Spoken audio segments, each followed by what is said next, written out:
നമസ്കാരം. അവധിക്കാലത്ത് യാത്രക്കാരെ പിഴിയുന്ന പതിവ് വീണ്ടും വിമാന കമ്പനികൾ ആവർത്തിക്കുകയാണ്. വിമാന നിരക്ക് കുത്തനെ ഉയർത്തിയിരിക്കുകയാണ്. ഈ വിമാന ടിക്കറ്റ് നിരക്ക് ഉയരാൻ കാരണങ്ങളിൽ ഒന്നായി പറയുന്നത് ഇറാൻ ഇസ്രായേൽ യുദ്ധം കൂടിയാണ്. വ്യോമപാതകൾ പല രാജ്യങ്ങളും അടച്ചതോടെ സർവീസുകൾ പലതും മുടങ്ങിയിരുന്നു. ഇതോടെ യാത്ര മുടങ്ങിയവർക്ക് മറ്റൊരു ദിവസം ഇതേ റൂട്ടിൽ യാത്ര ചെയ്യാമെന്ന് കമ്പനികൾ വാഗ്ദാനം നൽകിയിരുന്നു.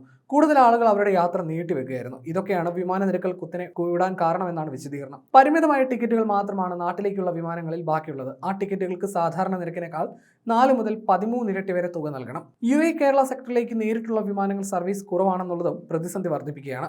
കേരളത്തിലേക്ക് നേരിട്ട് യാത്ര ചെയ്യുകയാണെങ്കിൽ പരമാവധി 4 മണിക്കൂർ മാത്രമാണ് യാത്രാ സമയം. എന്നാൽ കണക്ഷൻ വിമാനങ്ങളുടെ യാത്രാ സമയം 16 മണിക്കൂറാണ്. ഇത്രയും നീണ്ട സമയം യാത്ര ചെയ്യേണ്ടി വരുന്നതിനാണ് ഉയർന്ന നിരക്ക് ഈടാക്കുന്നത്. ദുബായിൽ നിന്ന് തിരുവനന്തപുരത്തേക്ക് ഇന്ന് യാത്ര ചെയ്യുകയാണെങ്കിൽ നേരിട്ടുള്ള വിമാന സർവീസുകൾ തീരെ കുറവാണ്. പകരം ഏറ്റവും കുറഞ്ഞ ടിക്കറ്റ് നിരക്ക് 43,000 രൂപയാണ്. കൊച്ചിയിലേക്കും കോഴിക്കോട്ടേക്കും 62,000 രൂപയാണ് വിമാന ടിക്കറ്റുകളുടെ നിരക്ക്. ഈ നിരക്കിൽ യാത്ര ചെയ്യുകയാണെങ്കിൽ യാത്രാ സമയം 8 മുതൽ 23 മണിക്കൂർ വരെയാകും. ഈ സ്ഥാനത്ത് ഒരു 4-അംഗ കുടുംബം ഇന്ന് ദുബായിൽ നിന്ന് യാത്ര തിരിച്ച് തിരുവനന്തപുരത്തെത്തി ഓഗസ്റ്റ് 31 തിരിച്ചു പോകുന്ന രീതിയിൽ ടിക്കറ്റ് ബുക്ക് ചെയ്യുകയാണെങ്കിൽ 3,66,420 രൂപ നൽകേണ്ടി വരും.